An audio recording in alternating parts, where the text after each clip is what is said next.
Hello, people. It's your boy Ambassador again doing this thing. As usual, you guys will see me talking about reacting to videos, giving my opinion. It's just my opinion. The intention is that we try to build a critical mass for Africa. So, like, share, subscribe, and most importantly, comment because I want to have your opinion on just my opinion because your opinion matters.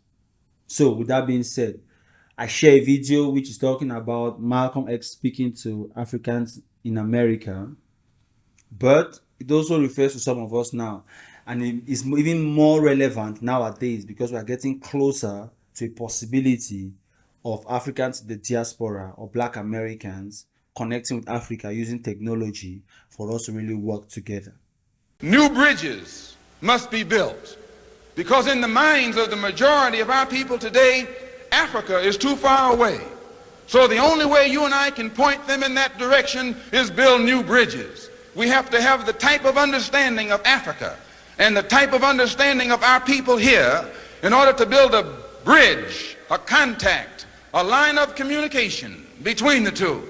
And once the lines of communication have been established, and our African brothers can stretch forth their hands and reach us, and we can stretch forth our hands and reach them, why there's nothing that this blue-eyed man in this country will be able to do to you and me successfully from that day onward. That being said, when you look at what Malcolm X was saying, I'm not going to paraphrase, but a couple of things come to mind. First word, new bridges. He said we should try to build new bridges.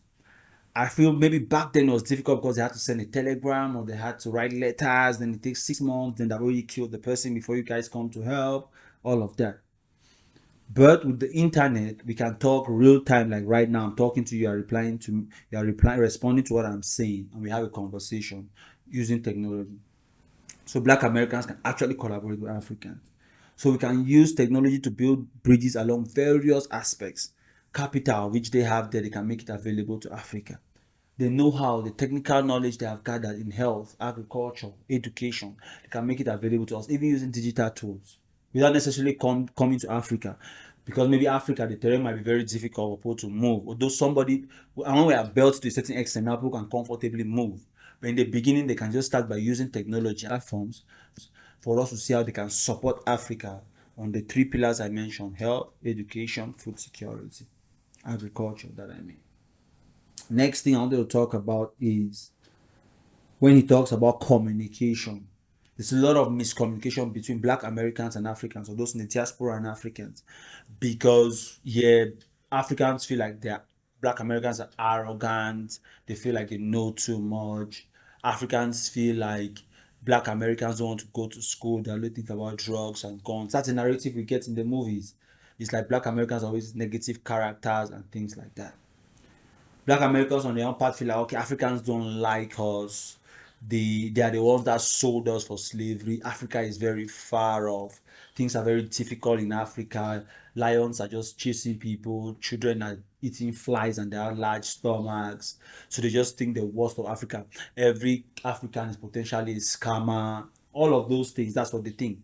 So if there's no communication, we cannot get to know ourselves, and then some of these stereotypes run along and then even block us from the possibility of exploring what can become if we actually cooperate and communicate and collaborate. So, with that being said, technology is going to make it really easy to communicate. We just need to want to. And then we can, instead of using LinkedIn for people to look for nice professional girls, or Tinder for people to look for girls who are closest to their radar, or Facebook, we can use it to actually communicate and build platforms to get real things done.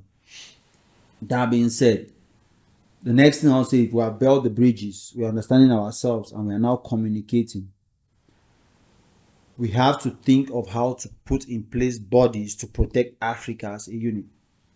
I always tell people, nobody will come for an African if they know that there's a strong Africa to defend the African. Why Israel will comfortably stand up for Israel is because they know that Israel as a nation is strong.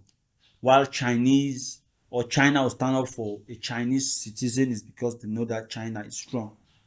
But if there's no strong African nation, and Africa as itself is not strong, it's just a bunch of disorganized states who listen to external influences to carry out their internal business, then you cannot really rely on such structures. So Africans have to build what I call strategic platforms which will defend their interests home and abroad. And for me, it's not about being aggressive. I know that there are the new school guys where, okay, like Umar Johnson, which I think some of his ideas might be a little bit extreme for me, but the core of what he's saying, I agree with. But some of his ideas, I don't agree with. But as long as that core is good, I'm open to communicate, and I want Africans to listen to people like this. They can build that bridge. There are also some of the others, but Umar is not in the government wing, he's more of like the opposition radical wing. There are some other Africans who are part of the government wing. They can also help Africans to have a voice or communicate with those in government. And also the experience they'll bring on board will be huge. So, lastly, I think that we as Africans need to, how do I put it, avoid hasty generalizations, which is like a fallacy in philosophy, where we are attracting more enemies than we can withstand. So rather than, that's why I said people like Omar Johnson have certain stance which is creating tensions between blacks and whites, black and Chinese. Like when you take the line of Africans should not marry, or black people should not marry white. It has an undertone racism in it, which certain things are thought of, but I think maybe the other racists think about it, but they don't say it like that. So when you come and say it in public, you become the bad guy. Other things is, okay, there are things which you can make it clear to somebody like, okay, we are better if we work together, but it does not mean that working with other people is a bad thing, if that makes sense. It's not because something today, it is okay to work with other races, but it will even be better if we work with our race, because we keep things within ourselves, and there's nothing wrong with that. If you make a stand like, okay, don't work with other races, work just with my race, that's being racist to an extent. So there's that narrative which we have to be careful how we push it out there, and we don't create too many enemies of the Chinese are this, the white are this. Now every race feel like the black were coming for us. We are not even strong enough to even stand by ourselves.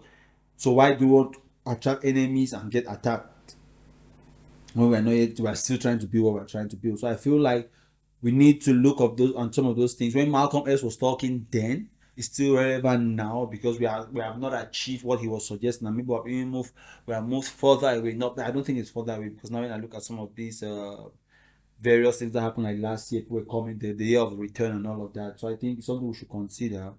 And as usual, your boy Ambassador is here to give his opinion. Please drop your opinion in the comment section, like, share, subscribe. Just my opinion.